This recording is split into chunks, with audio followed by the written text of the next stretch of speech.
The debate surrounding smartphones in schools is quite complex. The other day, I had a very interesting conversation with one student about uh, the value of Chat GBT and um, and whether one could whether one should be using Chat GBT to write all one's essays or just some of them. And I was quite flabbergasted.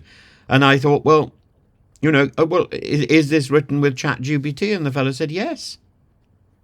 So I took it away and I went through it and he had this little device for identifying what is AI generated. This is 60%, this is 50% AI generated. And by the time I'd corrected his essay, which he said was on his system, came out as 65% AI generated. When I'd corrected it, it came back as 0% AI generated. But it was just a matter of adding a few phrases and changing a few words and getting rid of what I see as predictive text. So there are ways, certainly, of using Chat GBT. I don't think I would encourage it. But if you've got a phone, how can we can't put our finger in the wall in the dike like the little fellow in the Netherlands and hope to hold back the water, hope to hold back progress. We can't. What we have to do is embrace it and find a way to work with it. And the debate about smartphones in schools is therefore significantly more complex than simply banning them. It encompasses concerns about mental health, academic performance, social interaction. The head teacher, Philip Hurst, of the Thomas Mills High School, has been quoted in the Financial Times today. And he exemplifies one such response, a total ban on smartphones during school hours. And he cites mental health worries and the tragic case of Molly Russell. And he argues the necessity of creating phone-free zones. And this policy, though restrictive, has led to fewer disruptions and more face-to-face engagement among students, suggesting that an enforced separation from technology fosters an environment conducive to learning and interpersonal connection. However, as schools grapple with the issue of phone use, an argument arises: should education not also encompass hands-on digital literacy, including phone etiquette and responsible use? If we teach sex education to prepare students for responsible adulthood, why not equip them with the tools to navigate the complex digital landscape that's already part of their reality? And banning phones might address immediate classroom issues, but it sidesteps the broader challenge of teaching students how to manage their digital habits constructively. Integrating smartphone use into learning activities, I think, can harness their potential as educational tools. Phones can support research, enable interactive learning through educational apps and non-educational apps, actually, and allow teachers to connect lessons to real-world applications. In my lessons, I often ask students to look words up, and there's a sort of momentary pause while they see if they've got an Oxford English Dictionary to hand. But they've got these things to hand, and eventually this is what they pick up. I wish the OED had an app on here that wasn't so monumentally expensive.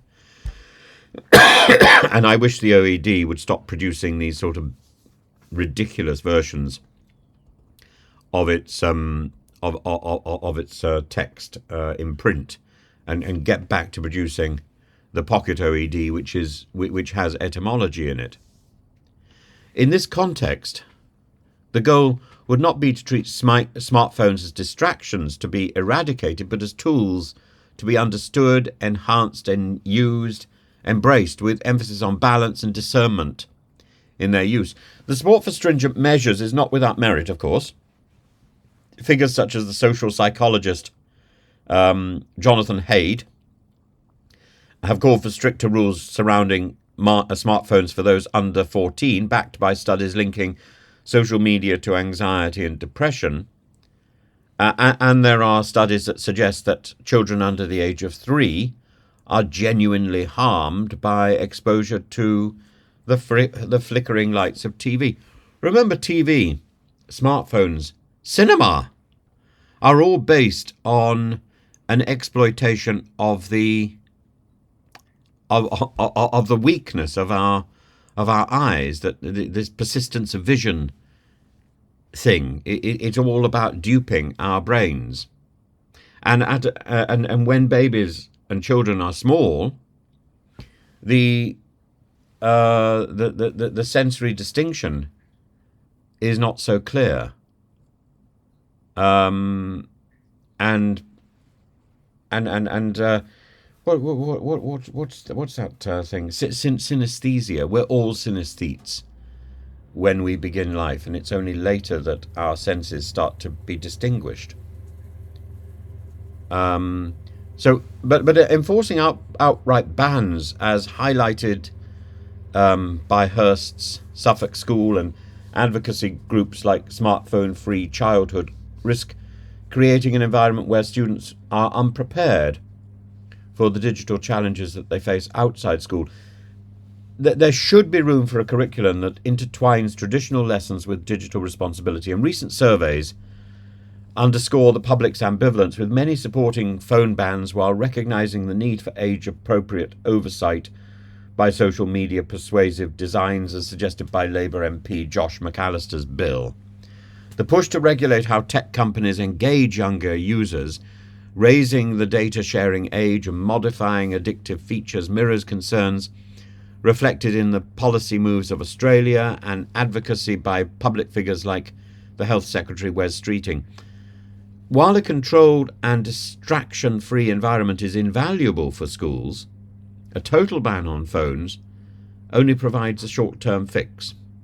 Incorporating lessons on phone etiquette, mindful uses, the ethical dimensions of tech engagement empowers students more fully, making them not just passive recipients, but informed navigators of their digital world. The worst of all worlds is where a student feels deprived of their phone, of their gaming environment during the school day, goes home and gluts on the stuff, on Fortnite and so on, all through the night.